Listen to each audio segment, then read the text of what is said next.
Il commento di Gianfranco Miccichè dopo l'intervento di Musumeci sulla possibile sua rinuncia alla candidatura. De Luca. Il presidente dell'Ars vuole candidare Patrizia Monterosso. Giuliana Miccichè.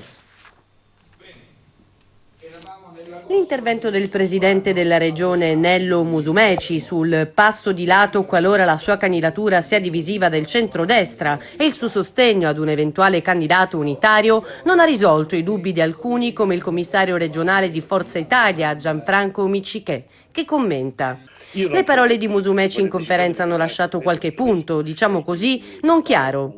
Dal concetto di verità al passo di lato. Che vuol dire? Non si capisce se è ancora candidato o no. Credo di sì, se ritiene, come ha detto, il miglior candidato possibile.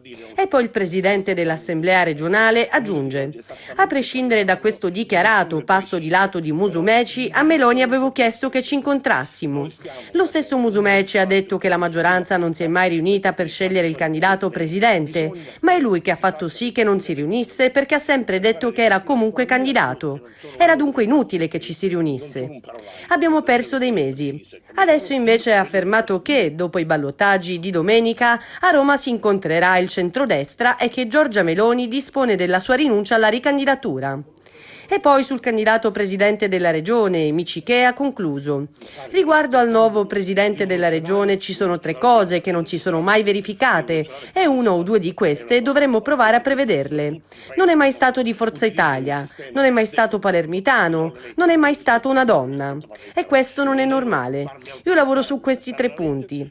Non dico che tutti e 3 gli elementi debbano essere presenti contemporaneamente, ma che in questo scenario deve essere cercato il nuovo presidente.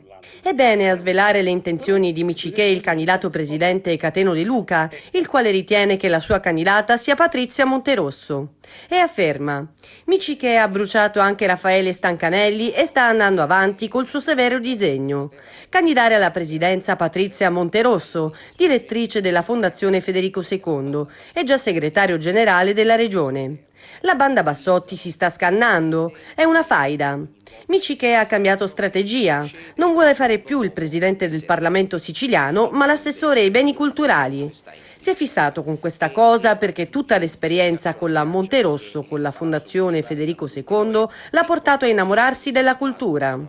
Il quadro è: Musumeci fuori, Patrizia Monterosso presidente, e se io entro in questo gioco mi fanno fare il presidente dell'Assemblea regionale siciliana oppure il vicepresidente della regione. Questo è lo scacchiere su cui mi hanno invitato a fare a breve una riunione.